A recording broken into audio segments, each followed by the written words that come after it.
Maybe we can talk about the problem of loneliness in married life.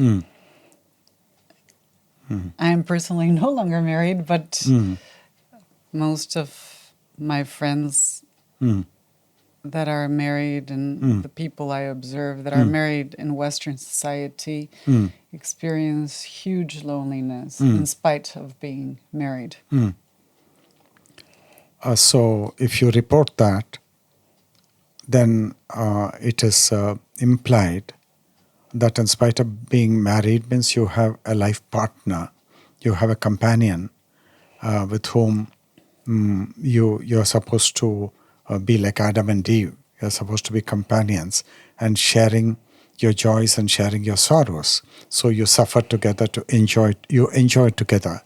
And if you then say that there is loneliness, it obviously means that you're not suffering together, you're not enjoying together. That's what it means. And which means you're not sharing enough. You're not sharing enough. You're kind of split apart because your professions may be so demanding in a society which is where affluence is considered very important and necessary for human happiness. Therefore, you pursue affluence, you pursue wealth. And when you pursue something headlong, then something else is going to be left behind, something else is going to be given a stepmotherly treatment, and invariably it is a relationship and it is the family which has to suffer, because Western society is also more individualistic. So the individual has greater power than the family, and therefore when he exercises that power as an individual, then the social institution of the family is going to suffer. Why? Because I don't have time to devote to my wife and children, or husband and children, or my parents. I don't have the time. So then, because you're not spending, you're not communicating enough, so you slowly drift apart. And then maybe you divorce each other, saying that I don't feel well, I don't feel at home, and things like that. And your life breaks up. And then you may do the same mistake again a second time when you get married, because you're not looked at yourself. You're not examined closely enough what is going on. And what is going on is a self-obsession, which may be considered very good in that it is wealth begetting. So you may give it a clean chit that self-obsession is very good because it has made you a very rich guy.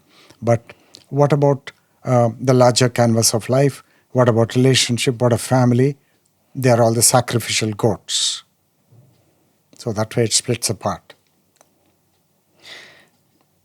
But I guess what we're saying, or what we're saying, is that there is hope for marriages Absolutely. where you are feeling loneliness within the marriage. Absolutely. That is it's for the, among human beings, you can either be heroic and you can be warriors of truth, or you can be cowards, blaming your fate and blaming God for declaring yourself to be a victim, and then suffering a suffering which you need not otherwise suffer.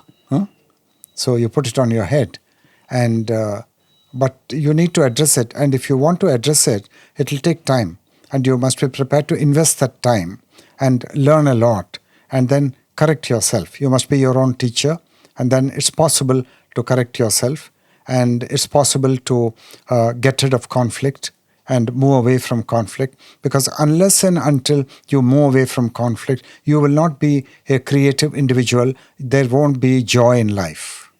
So that's the reason you must relinquish conflict, you must discover conflict, you must study conflict, you must end conflict. 3 stages: discover conflict, study conflict, end conflict. And then what do you have at the end of it? At the end of it, you have freedom.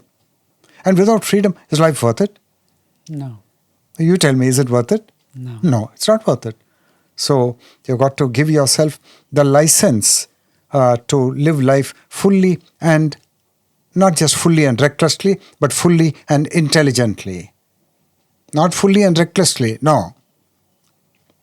Like an animal of passion. No, not like that. Fully and intelligently, so that it becomes a great treasure, because it is so mysterious and so deep and so profound and so terrifically pleasurable, this life.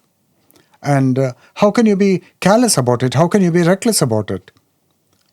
Got to study it, got to take it seriously, and then definitely loneliness can be understood, loneliness can be ended, and then in its place, then you begin the new chapter of life in which joy and freedom are the driving energies. And that's how we got to live. Thank you very much, Guruji. Thank you very much.